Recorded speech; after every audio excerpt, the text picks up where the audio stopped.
خرهای ازورپوش. در گلوگاه بیسکای رنوم جو جزیره هست که مردم آنجا آسوده‌حالانه زندگی به سر میبرند. شاید سببش این باشد که تا حال در آنجا عنعنه‌های کهنه حکم فرما میباشد. در اینجا سخن درباره ازورپوشی خرها می رود. خرهای جزیره مذکور ازورهای رختدار می پوشند. سبب ازورپوشی خرها نه برای زیبایی بلکه از پشه های گزنده محافظت کردن آنها می باشد. ازورپوشی خرها در این جزیره عنعنه شده است. ولکان ها بیشتر در کجا روی می دهند؟ در آنجایی که پاره های قشر زمین برمیخورد انرژی کلان به وجود می آید. در این جایها مگمای آب شده از قعر زمین در شکل ولکان زده می براید. آنها بیشتر در کناره های اقیانوس آرام که در این جایها منطقه ولکانی را به وجود می آورند واقعاً. اولین امپراتور چین کی بود؟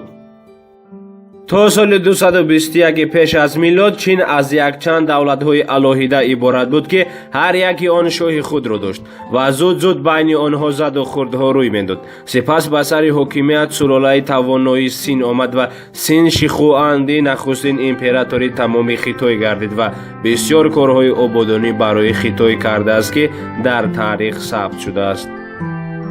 در روی زمین چند نمود رستنی هست. این حال عالمان 350,000 نمود رستنی ها از آب سبزهای خرد سر کرده تا درخت های عظیم را آموختند. آنها به گروه های گوناگون تعلق دارند که گروه های کلانترین آن رستنی های تخمی به شمار می روند. آنها قریب 250,000 نمودند. موی ما با کدام سرعت می روید؟ موی ها در سر عادتاً در یک ماه 125 سانتی متر می افزایند. در سر آدم کلان 120,000 موی وجود دارد ولی نه همه آنها دائما می رویند. در هر نیم ساله یک قسم آنها در حالت آرامی است. همیشه تخمینا 10% موی های ما در سر دم می گیرند که این را عالمانی ساحه گفتند. چرا آب بحر شور است؟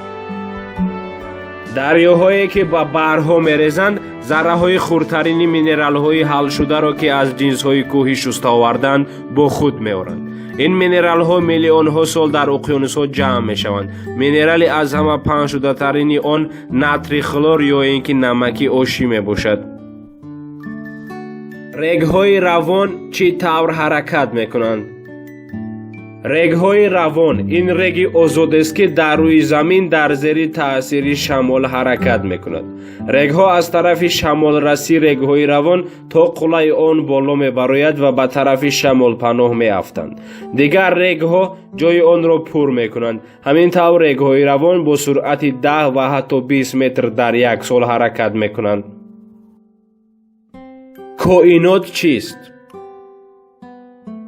کائنات این تمامی عالم مادی است. در آن خود زمین، آفتاب و ماه، دیگر سیاره های سیستم آفتابی، میلیاردها ستاره ها و فضای بین آنها را در بر میگیرد.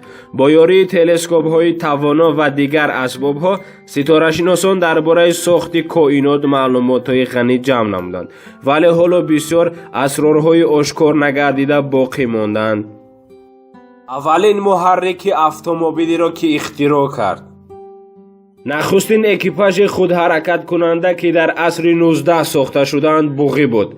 در میان سالهای 1880 مهندسان آلمانی بنز و دایملر اتومبیل را به محرک بنزینی مطابق کردند. سال 1889 رودولف دیزل محرک اختراع نمود که دیزلی نام داشت.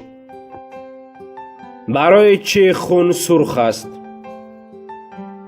خون از حجره های سرخ و سفید ترومبوسیت به رنگ و پلازما عبارت است. حجره های سرم رنگ خود را از آهن گموگلوبین که گذراننده اکسیژن و حاصل کننده مبادله با گاز انهیدرید کربن می باشد می گیرد.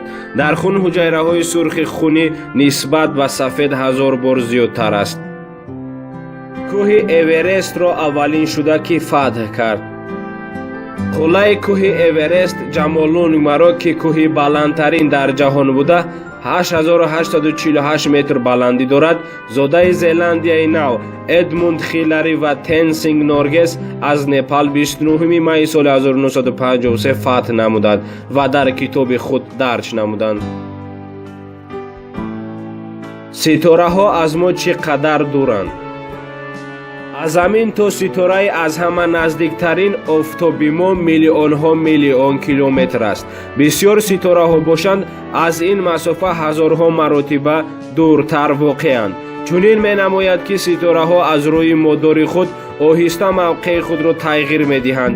ин ҳодиса параллакс ном дорад.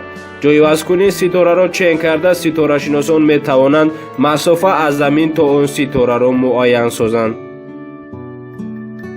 дар мо чӣ қадар устухон аст?